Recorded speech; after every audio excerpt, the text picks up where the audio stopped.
Anne of Green Gables by Lucy Maud Montgomery. Chapter 3. Marilla Cuthbert is surprised.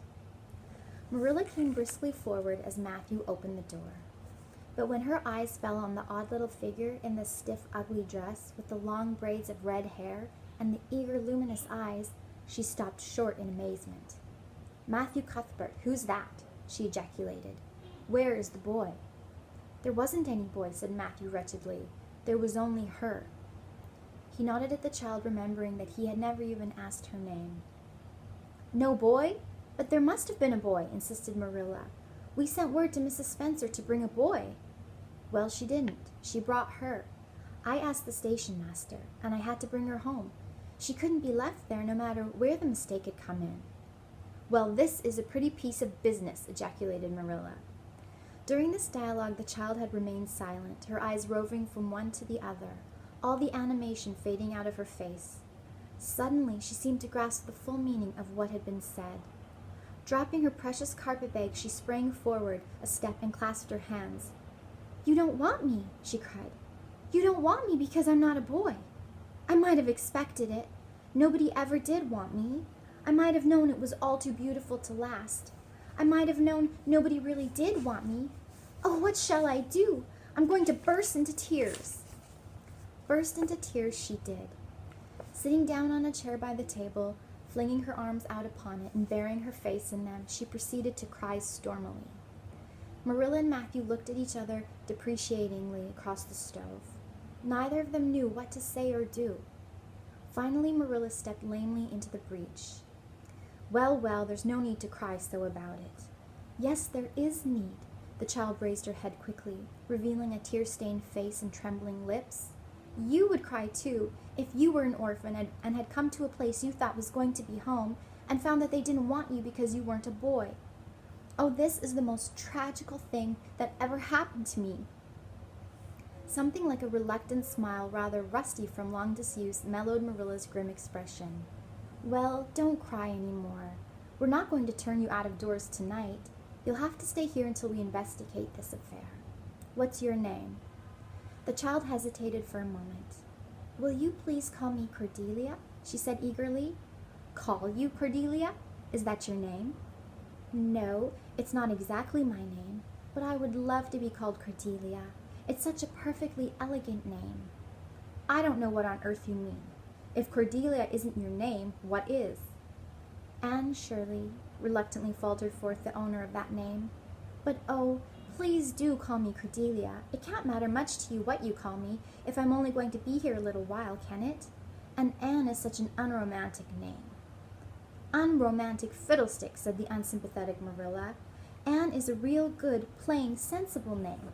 You've no need to be ashamed of it." "Oh, I'm not ashamed of it," explained Anne.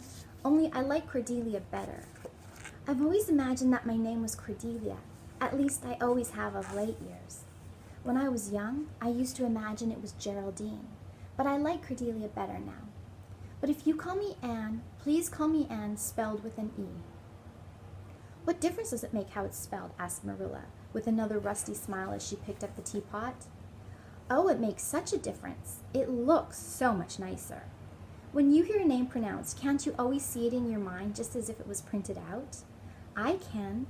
And A-N-N looks dreadful, but A-N-N-E looks so much more distinguished.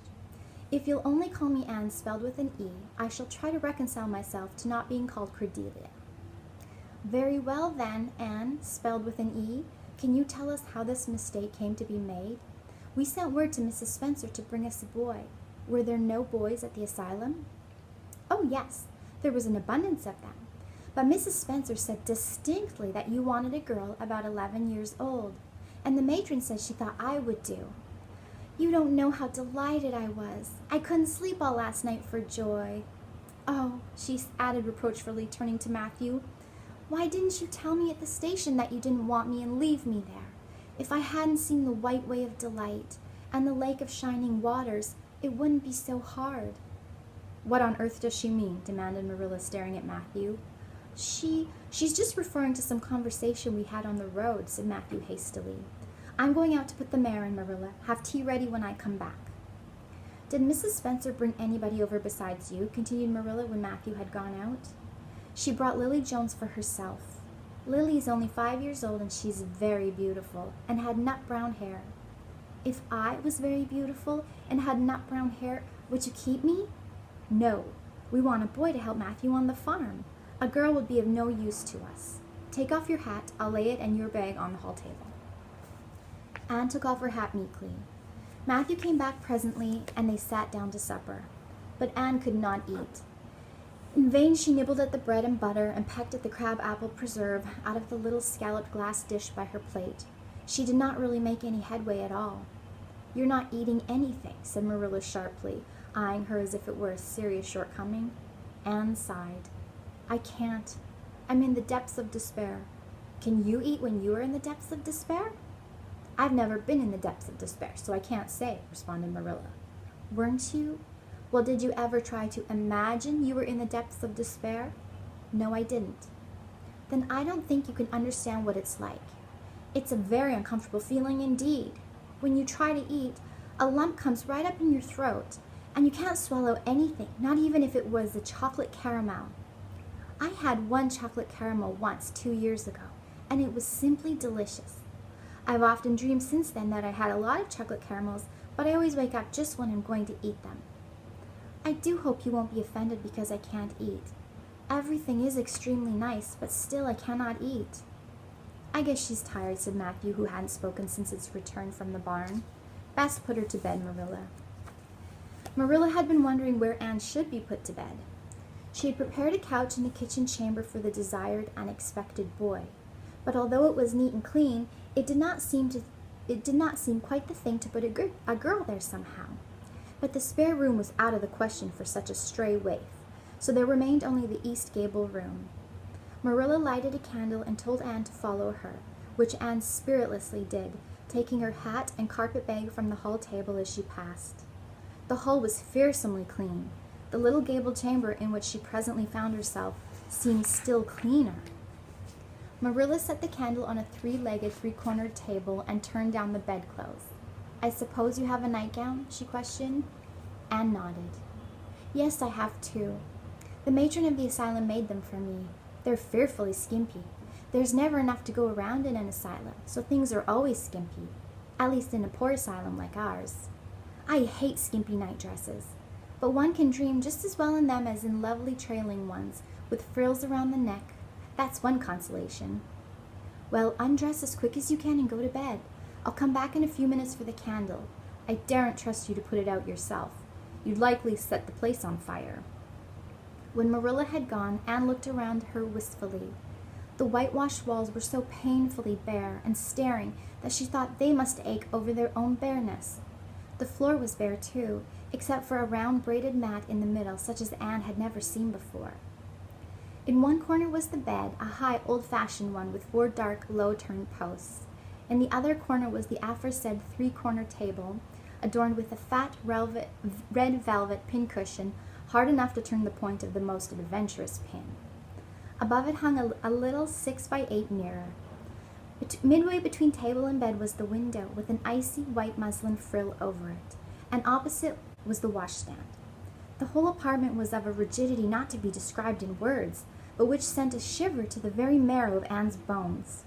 With a sob, she hastily discarded her garments, put on the skimpy nightgown, and sprang into bed, where she buried face downward into the pillow and pulled her clothes over her head.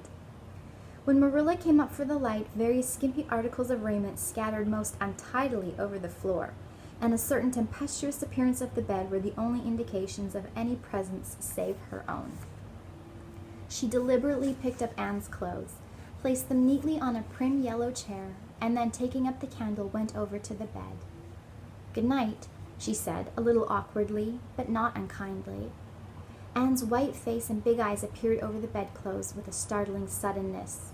"How can you call it a good night, when you know it must be the very worst night I've ever had?" she said reproachfully. Then she dived down into invisibility again. Marilla went slowly down to the kitchen and proceeded to wash the supper dishes. Matthew was smoking, a sure sign of perturbation of mind.